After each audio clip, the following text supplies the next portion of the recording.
And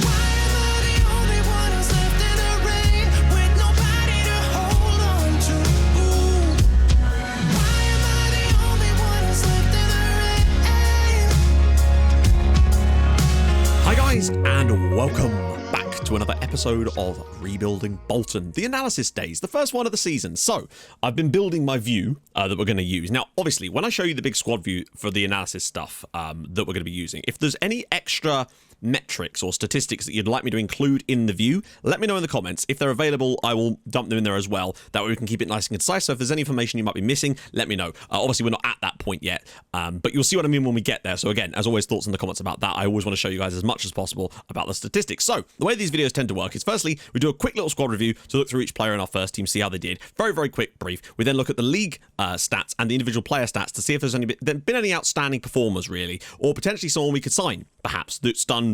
Like their club might have done poorly this season, but they might be willing to join us in the summer. Although, let's face it, given that we've got still no money, we're going to be relying on a lot of free transfers and loan next season in League One, particularly if the board want us to, I don't know, I think they want us to win the Premier League next season. I think that's the general gist of things. So, starting off, Brandon Fleming.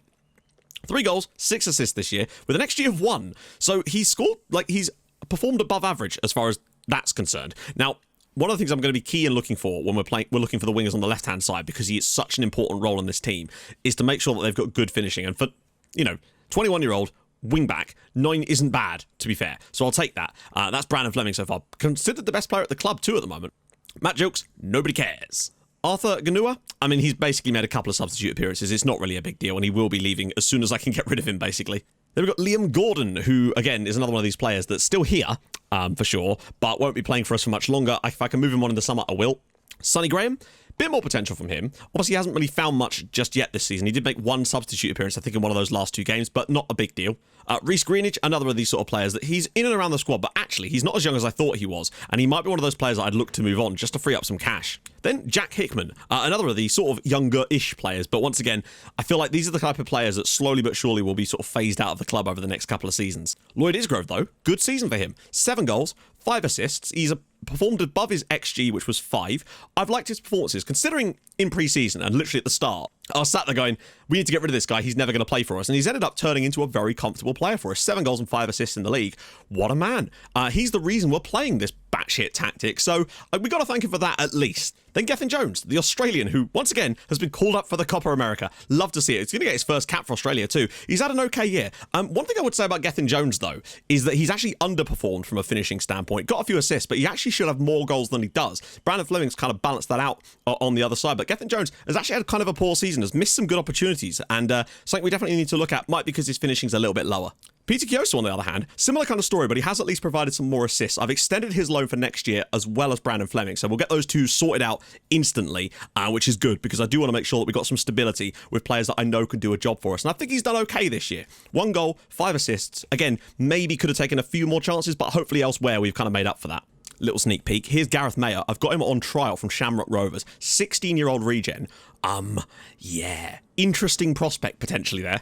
Jamie Maskell is another one, actually, that's really done well. 2 goals and 6 assists from that left-hand side, with an XG of only 1. So he's done very, very well, considering he's basically just a backup to Brandon Fleming. So he's done very, very well. He's obviously got another year left on his deal, and I think he will happily be here next year. Obviously, I'm still looking to improve the team, though. Sean Miller, I mean, I don't know why Bolton have this guy, but I can't wait till his contract's up to free up an extra £1,000. Patrick Neville is another young player I've got on loan on trial from Finn Harps. So these two, basically. Another interesting prospect that we're maybe looking at. He's got some great technicals, like heading and marking and tackling are superb for 16. There's just, I mean, the height, maybe he'll grow. I don't know. Let me know what you think about him. Miles Peart-Harris, on loan from Chelsea for the second half of the season. 3 goals, 1 assist. I think he's done fine coming in as an 18-year-old. Thrown into the deep end. He's outperformed his XG, which is always really nice to see. Got to balance that out over the full squad. I think he's done well. Obviously, Dennis Politic is still going to be out for another 2 to 3 months, but we may well see some of his performances for next season, which is great because he can play on that side or through the middle. I'm excited to see what he can do when he comes back. He's still only 21. Hopefully, this injury won't set him back too far, but we'll see. Regan Riley, of course, a youngster who has made a couple of substitute appearances, probably made to renew his contract has been broken. Excuse me? He's got a new contract.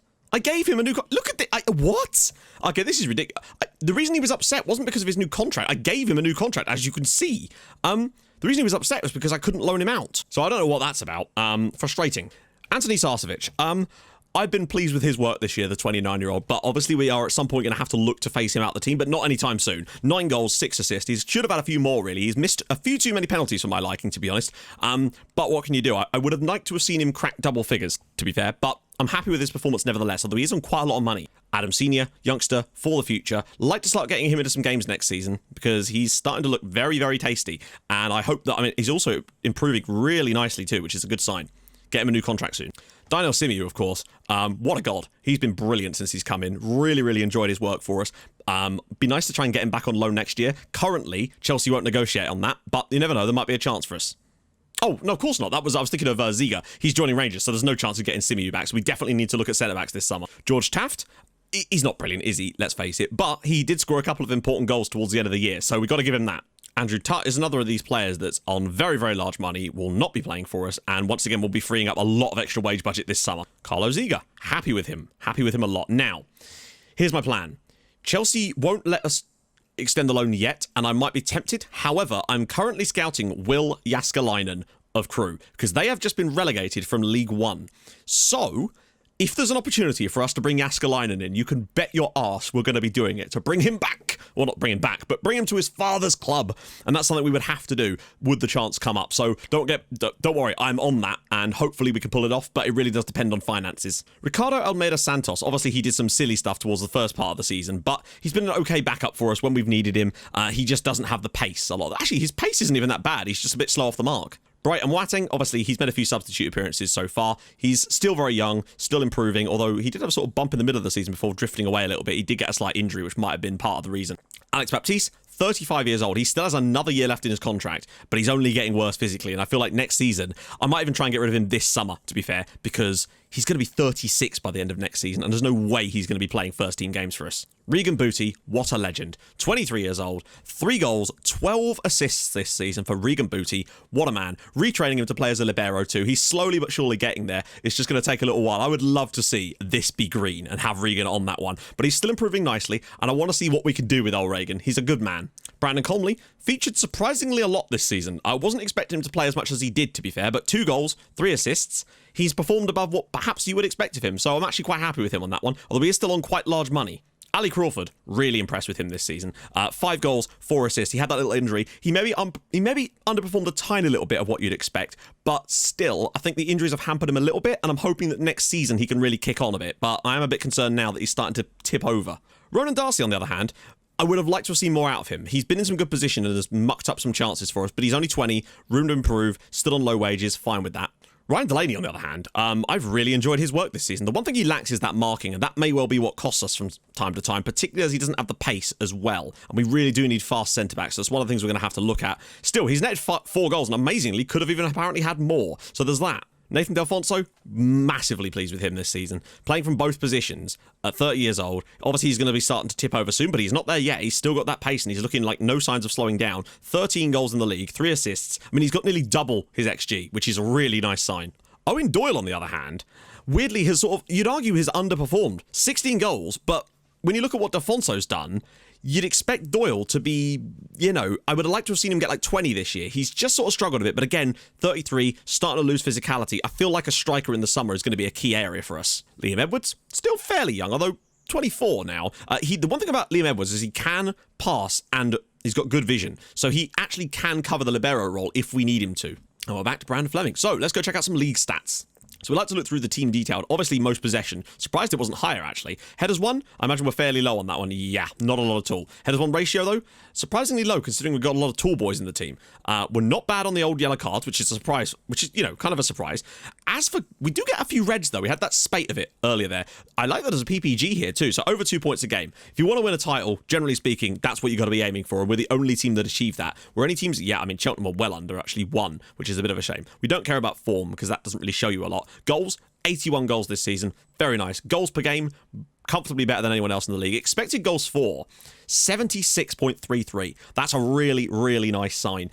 It makes you think that Forest Green perhaps could have been further up the league, actually, if they just maybe kept their defensive shape a bit better. Anyone surprising down towards the bottom? Not really, to be honest, although Salford finished quite high with a relatively low XG, but it's nice to see us winning that. Penalties taken. Yeah, see, that is unacceptable. We've had 11 penalties, and we've missed 5 of them. Yeah, no. Look at every other team in this division. For the most part, I mean, hilariously, Carlisle have missed all of their penalties. Teams have not missed more than one penalty this season, apart from Carlisle, who missed 2. I think everyone else has missed 1 at most, whereas we have missed 5. That is unbelievable. It is like Fulham Simulator all over again. Cross completion, though, 24% is very nice. 507 crosses. We do love a cross. Goals from corners, 8. It's not the best, but it's still a nice, comfortable area to be in. Direct free kicks, we had that 1 Regan Booty goal. That's about it. Indirect, we should be good. 6, not too bad. Pass completion as well, 85%. We're playing some good football. Passes completed, amazingly, not the highest, which is surprising. Clear-cut chances, amazingly, we're not even that high on that one, but we're just creating a lot of good chances in general. I'm not really bothered about what the game considers clear-cut chances anymore, although it's weird that they've added this into here now. Because XG for me is a far better metric of measuring our attacking threat compared to clear-cut chances, because these are so nebulous, you're never quite sure what counts as a clear-cut and what doesn't. Shots for, nearly the most, but not quite there. Shots on target, though, is the most. Very important. Shots on target ratio, we do take a few more long shots, so that would explain that a little bit. Conversion ratio could be slightly better, but still, we did well. How on earth? Harrogate just need to shoot a bit more. That's incredible. They really should be better than they are in a way. Shots per game, though, the most in the league. A good sign. We've also... Wow, look at that. We've been fouled so much this season. Like nearly 200 fouls more than any other team. We do love a foul. We're a dribbly team, which is nice. Dribbles per game, we're right up there, which is nice again. Possession lost. Oh, that's a cool one. I haven't seen that one before. We've lost the least amount of possession. Still 4,000 times, though. That's a lot of possession lost. Conceded, amazingly, not the best defence in the league. Although... Actually, that's even more impressive from Colchester, really, because they played 3 more games than we did. So fair play to Colchester on that one. I actually thought we were going to nail that, but somehow we didn't. Expected goals against was the lowest. So we've actually... That's an annoying factor there. So Colchester did about as you would expect. We conceded way more goals than we should have done. Like, we conceded 39. That's a bit abnormal. So... To be fair, I'll actually take that, because to me that shows that we actually maybe we're a bit unlucky in some games to have conceded some of the goals that we did, particularly that spell where we conceded every single shot on target the teams had over like a 4-game spell, which was nuts. I think the amount of games this season that our opponents scored their only shot on target is actually kind of crazy. But there you go. Conceding corners, only 3. Not too bad. Don't want to be Exeter City in that one. No goals from direct free kicks. Of course, what are Harrogate doing? Indirect free kicks, I imagine, yeah. It's not as... I mean, it could be worse, but... I had this trouble last year. We need to sort out a tactic for that, really. Clean sheets, not the most, but right up there. Fouls made. We're not a very foul-y bunch because we've got so much of the ball, we don't need it. Tackles won. Again, we've got the ball. We don't need to win it back off you. Tackles won ratio, we're right up there, which is fine. But we've got blocks and possession won. Presumably... I'm actually surprised we haven't won back possession more, considering our press, but I guess, you know, if you've got the ball, who cares? I do like that there's all this extra information here, but I'm hoping it would be... I'd like to see this broken down per player when we look at the player stats, because that's kind of more important for me.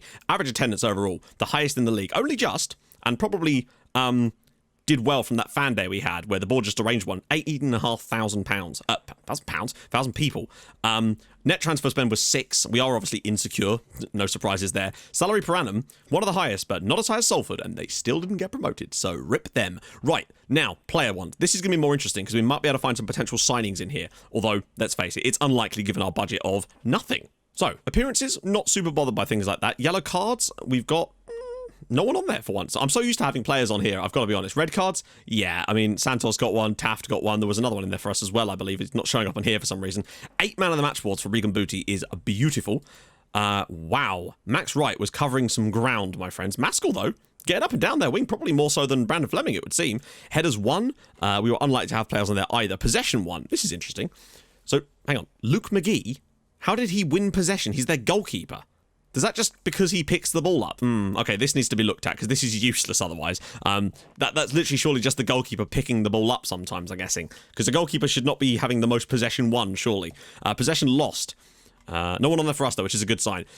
Top scorer in the league was Aaron Martin of Harrogate Town. I mean, we'll scout him anyway. Interesting. I mean, he probably could have even had more goals, if I'm honest, based on what we've seen about them. Expected goals, though, the highest in the league was Owen Doyle, so he sort of performed above that. Ray J. Grott, which is a fantastic name. Are there any like really young players that we could potentially target? Sam Greenwood here of Forest Green. He's an interesting prospect, potentially. Oh, he's on loan from Leeds. Then again, loanies are a thing we could do. Average minute per goal, Curtis Guthrie. Wow, that's very good. What about Tristan Abrahams? He's done well. And he's actually contracted to Newport, but he has... I mean, again, we'll obviously get a scout report on some of these guys, see what they look like. Wow, Ray J... Ray Roy Grott had some serious stats here. Look at that, 90 shots on target. How did my man not score more goals than this? That's nuts. He had 214 shots and somehow only scored 13 goals off of it. That's insane. To only score 13 goals off of 90 shots on target. Like, what is his composure? Concentration and decisions. I mean, his concentration is terrible. I presume he's through on goal and he just gets distracted by a pretty colour in the crowd or something. Shots on target percentage, nice, okay. Conversion rate. James Vaughan, I forgot he was still playing in there as well. Shots on target per 90 minutes, yeah. It stands to reason he'd be right up there. Jesus. Free kick goals. None? What do you mean none? What? Regan Booty scored one. Okay, that seems to be a bit glitched. Penalties taken. Richie Towell. Oh, God. Yeah, Sarcevic missed 4 penalties this season. Not good enough. And you might notice no other players are on here either because I think they missed them as well. Assists. Regan Booty with the joint most. Assists per 90 minutes, though. He is actually the most, just outdoing Ben Pringle. It's a very good sign. And look at those key passes. Oh, it's coming up. 185 key passes. But the one that really matters is key passes per 90. What? Surely not. I feel like this season, or this year, they've changed the metric as to what counts as a key pass. Because before, this would be sort of in the 3 range for like a really good performance. To have 6 suggests that that's a bit much, and that's probably because they've changed the way they measure it. Has to be. Although we really don't create that many clear-cut chances, but it just doesn't matter, does it? Cross completion, although that often takes into account the wrong types of people. We want dribbles per 90 minutes, really. Owara Edwards, interesting. Stuart McKinstry as well. Not McKinstry, McKinstry. He's certainly getting about a bit. Lots of assists here for Bruno Andrade, but methinks that he's, £5,000 a week. Ouchie. That's probably a bit out of our price range, I'd say. Tackles 1 ratio. James Gibbons. I remember him doing quite well against us too. This is a midfielder, isn't it? Oh, no, it's a right back. Intriguing. I am intrigued. Consider me intrigued. So, tackles per 90 minutes. Luke Hannon of Cambridge United, who were right up there in the league in fairness to them. And Callum Guy, he put that wonderful ball over the top in one of our games as well. Was that Ebu? Wait, I saw him. Oh no, I thought it was Ebu Toure. I remember that guy. What a lad. So yeah, that's basically all we can really do with that one. Let's take a proper deep dive now into the actual squad. So, this is the analysis view I'm going to be using. If you see any metrics up here that you think we should be adding to, I'm not going to remove any because I wanted to build an all-purpose one so it can apply to every position except goalkeeper, really. And there's nothing to really compare on that one. So if there's any metrics that you'd like me to add, let me know and I'll try to figure them out and add them in for the next analysis video. So we're going to start, since we're doing centre-backs here, we need to look at sort of key things like tackles 1 ratio, quite an important one. Simeo with the best, it's 86%. I mean, you can sort of see how far it kind of goes down.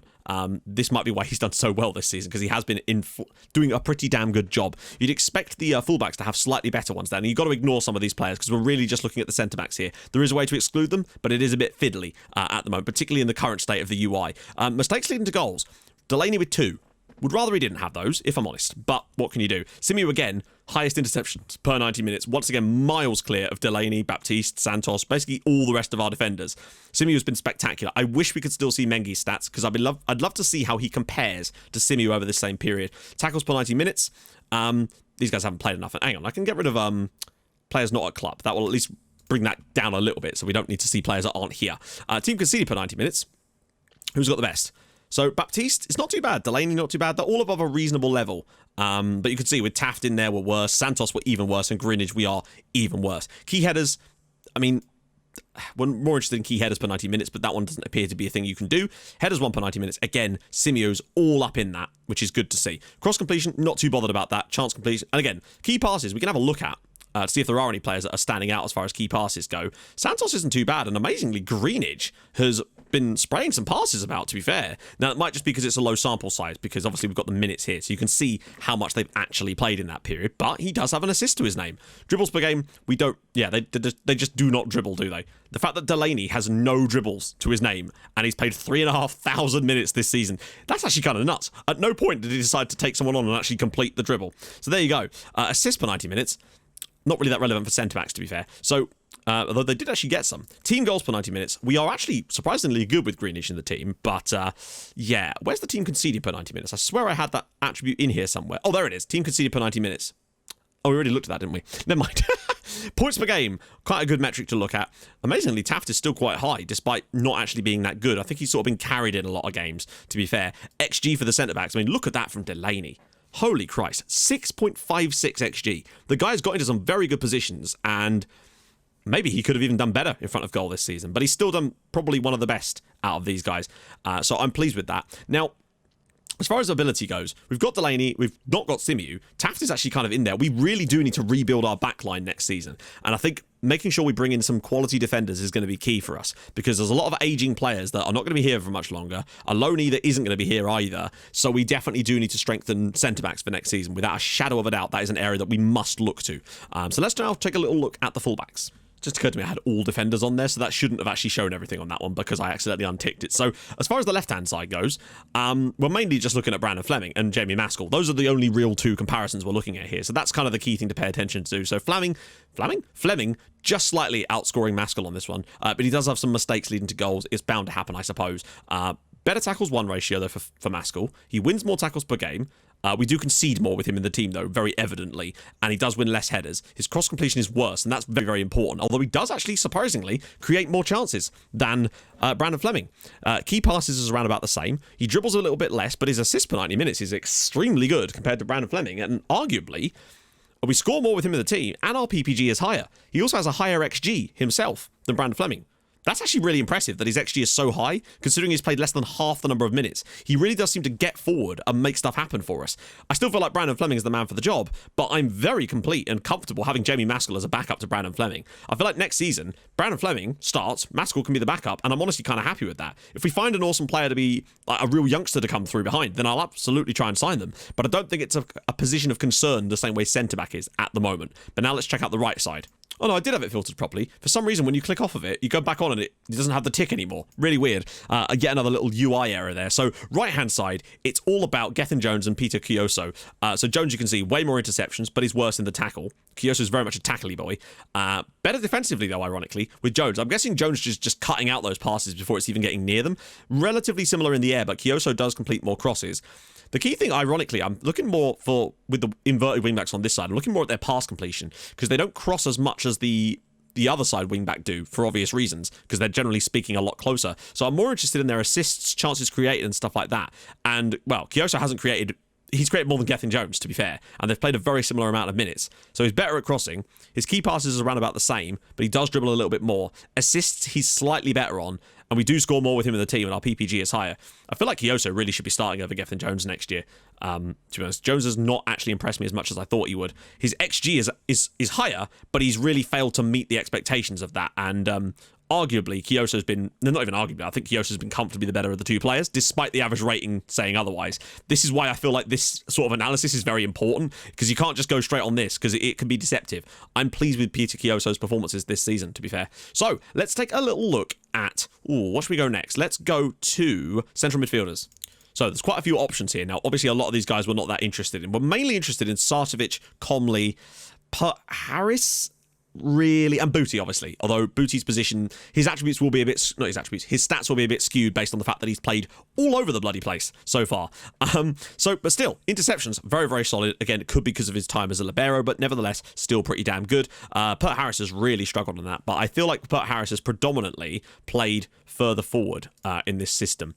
Actually, no, tell a lie. 14 times he's appeared for us in the centre of midfield, which suggests to me that he should not be appearing in the centre of midfield, perhaps because he does seem to be a bit of a struggle bus on that position, and maybe we should be playing him further forward on the regular, because again, he sort of struggles in those kind of areas. Tackles one ratio, though, Regan Booty's up there, which is nice to see. You'd expect that, though. Comley and again, Pert Harris sort of struggling. Team conceded per 90 minutes. Well, I mean, it's kind of much of a muchness, although Crawford does a very, very good job at, I don't know, defending from the front, I guess. Darcy's sort of a bit of a struggle for that one as well. Cross completion, not really that relevant for attacking central midfielders, to be fair. And Booty would probably win that anyway, based on the fact that he takes set pieces. Chances created, though, very important. Amazingly, only 0.15 per 90 minutes for Regan Booty, but that's not really what matters here. It's the key passes. Crawford, though, very, very solid. And you can see that, particularly Pert Harris as well, he is very much not a creative player. I feel like he's much, much better further forward, and perhaps I regret playing him slightly deeper. And maybe had we not done that, we might have had more success, but we were just sort of struggling for personnel in that area. And I do think the central midfield is an area to look at for players this summer. Dribbles per game, Darcy, though, loves the dribble. Assists per 90 minutes. Obviously, Regan Booty is vastly higher than anyone else on that one. No surprises there. We actually don't score that many with him in the team, but the PPG is really, really solid. XG, he's hit it right on the head there. Sarcevic is a bit below his one. Comley has well overperformed on his. Crawford again a little bit below. Darcy a little bit below. Pert Harris has weirdly overperformed, which suggests to me again that he should have been playing further forward because he's clearly able to put those chances away. I think our midfielders need to chip in a little bit more, maybe just a couple of goals here or there, more than they currently have. But still pleasing so far. So Pert Harris will be gone next season. Maybe it will come back. I don't know. We'll see what Chelsea's have to say about that one. With the aging Sarcevic and Crawford, I say Asian, they're 29, but my point is in a few seasons, they're not going to be 29 because that's how time works. So we need to look at that long term, particularly with Comley as well. Centre midfield is definitely going to be an area where I still want to bring in a couple of prospects potentially, or even a first teamer to just, like a big old 4-star current ability banger of a player, if we can find someone like that, just to settle that area down and give us a little bit more stability and allow some of these guys to be more rotation options that are still very, very good. Because I think that's what we kind of got to do. Maybe we'll move over to that deep line playmaker idea we were talking about before, change the tactic up a little bit, but it depends. If we start playing well next season, if it ain't broke, don't fix it. That's my motto. I've said it enough. So now let's have a little look at attacking midfielders, mainly the shadow striker role. So really, we're comparing Crawford, Darcy and Pert Harris to a certain extent, and I feel like Ali Crawford's going to come out on top here. Interceptions-wise, he's very, very good. Doesn't win as many tackles, though, in fairness to the lad, but we are still very strong defensively with him in the team. He's never going to win a load of headers, that much we know. In fact, he's not had a single key header his entire time, but I think Crawford would have very much predominantly played as the attacking mid. Yeah, 39 out of his 41 appearances were as the attacking mid. So that makes sense. That's what you'd expect from him. And as you can see here, nice and creative when he does get in those positions, which is a good sign for me. That's the one difference, I suppose, between him and Pert Harris, is that Harris is a goal scorer, and that really is actually kind of what you want in many ways, to be fair. Pert Harris is that shadow striker role. You want them to be scoring goals. And maybe that's why we need to look towards someone like a Pert Harris rather than a creative player like Crawford, although he has chipped in well, but you could see that he's underperformed his XG, whereas Pert Harris has overperformed his. So it suggests to me that the type of player we want in this attacking midfield role is probably more of a Pert Harris type of character. Assists, though, I mean, that doesn't really count. But Sarcevic, not too bad, actually. A surprising amount. PPG, all around about the same exact, although it starts to get a little bit worse when you account Pert Harris in there as well. Goals per 90 minutes. It's all kind of... Although, Owen and Darcy, it's not bad, actually, when you consider he's played less than half the number of minutes and has netted 5 times for us this season. So that's actually very impressive, although Pert Harris as well. His XG is very, very high for someone who has not played that much. That's what I would say. So, he's played half the number of minutes as Ali Crawford has, in the same position, basically, and yet his XG is nearly the same. He has got into some very good positions as Ronan Darcy, and it gives me pause for thought, is all I can really say about that one, my friends. Right, on to the right winger. So really, it's Delfonso versus Isgrove. But again, you have to be careful because Delfonso, of course, played through the middle as well. This is why versatility is good, but it makes it hard to analyse things at the same time. So... Team conceded. Isgrove, that's very, very strong. We look good at the back when he's tracking back a little bit more, because I suppose it's because he's a more natural role for that. Cross completions around about the same. Key passes, again, around about the same, although he does dribble a tiny little bit less. Better creatively, but we do seem to score less with him in the team. But nevertheless, more actual points overall. His XG's lower, but it's hard to say. He's still outperformed it, and that's kind of the key thing for me. Delfonso's been sensational this year. He's genuinely been... arguably my player of the season in many respects, just because he's overperformed his stats so much. He's just been such a useful figure for us. To score 16 times, he's nearly doubled his XG, which does, of course, make you think that perhaps, when he returns to the mean, it may not be as good as he looks. But regardless, I still think he's been fantastic. I do still want to look at players in that position, though, particularly as they're both 28 and 30, and I want to make sure we've got options coming through, because right now, other than Politic, and he's not going to be back anytime soon, we're sort of struggling for the youth side of this team right now. But I really do want to concentrate on bringing through those young players, because we're going to have to, particularly if we want to sell for profit, as the board say. So, final thing, let's look at strikers. It's basically just Delfonso versus Owen Doyle. I'm Moateng played a couple of games off the bench, but really it's between those two. And again, it's kind of difficult to match up because, of course, the position changes that they play. How does Nathan Delfonso's position breakdown actually look? He actually only played 18 games as a striker, but he got 10 goals when he was up front, and was arguably better as a striker. Not even arguably, he was very much better as a striker than he was as a winger. It feels like Owen Doyle, he basically got about exactly as you would expect of him as far as goals, which is fine. He's on the money, which is good, but I do think that he's not going to get any better. And I think we are going to have to take a look at the strike role for next season. I think that's going to be an area where we absolutely need to find someone that can do a job for us up there with, long-term improvement, because again, our strike force is not the youngest, and Amoateng could well be that guy for the future as well, but I want to make sure that he's got some competition for places, because I think that's very, very important. So we've actually kind of got through this one fairly quickly for once. The word of the day, I always put a word of the day in these videos to make sure, well, to test who's actually got to the end of the video at this point. So the word of the day is going to be TIL, till, which is just because I've got this little postcard that Tromsø sent me with the kit that we bought. So that's kind of cool. That's just on my desk there. So yeah, put that in the comments if you reached this far. Do let me know about metrics you'd like to see me add, if there are any, of course. And yeah, thank you so much for watching. I will see you guys tomorrow for some transfer goodness. Hopefully we can at least try and plug some gaps. Hopefully the board will give me some money. I really don't know at this point. They'll probably sack me. Let's face it, they are stupid. So, if you've enjoyed it, drop a like. If you're new to the channel, subscribe. Follow on Twitch as well. That'd be awesome. And I'll see you guys tomorrow. Thank you so much for watching. Hold your gun. Capybara. Bye-bye.